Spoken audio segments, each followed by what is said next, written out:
12-year-old Luke Martinez spends most weekends right here,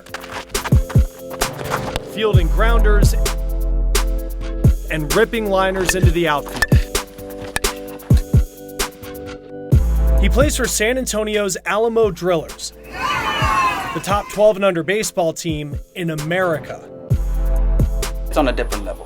It's on elite level. The Martinez family spends most weekends on the road, traveling cross-country to tournaments. Having to go from Houston to Dallas to Lake Charles, Louisiana, Sulphur, Louisiana, Beaumont, Texas. Between meals, hotels, and gas, the family forks over $300 to $500 a weekend, and it's money they don't always have. Sometimes I'll have to be late on a payment on a car, home, cell phone.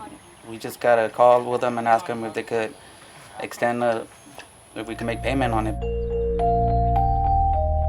I figured because we have everything we need, we have food on the table, clothes on their back, vehicles to drive, we have a roof over our head, we can go ahead and be behind on some bills.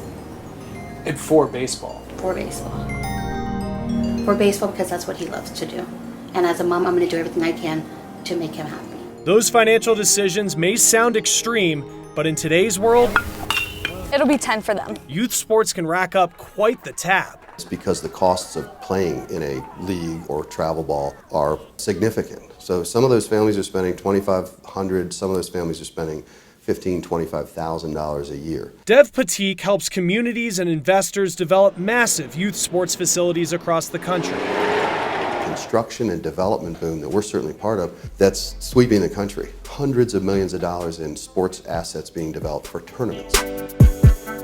And places like Westfield, Indiana are proof of that. Less than a decade ago, this city near Indianapolis was looking for an identity and something to do with hundreds of acres of farmland. And so we decided youth sports.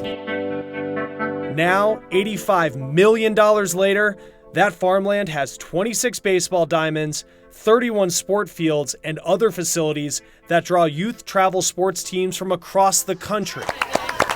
2.5 million people come here every year for tournaments and games. Come on, Aaron. Parents like these two, who drove 6 hours from Green Bay, Wisconsin, pump millions into Westfield's economy at hotels and restaurants. Yeah, the money's there, obviously. I mean, you're spending the money, but the experiences are definitely, 2 more years, they're off to college, and this is kind of done. But yeah, so it's worth it. We've seen more than $700 million in economic development, and that's in the ground and in the pipeline. That's pretty significant for a city, 40,000 people. But the changing landscape and rising cost of youth sports has created a problem. Kids in lower income households, they don't have the ability to access sport anymore.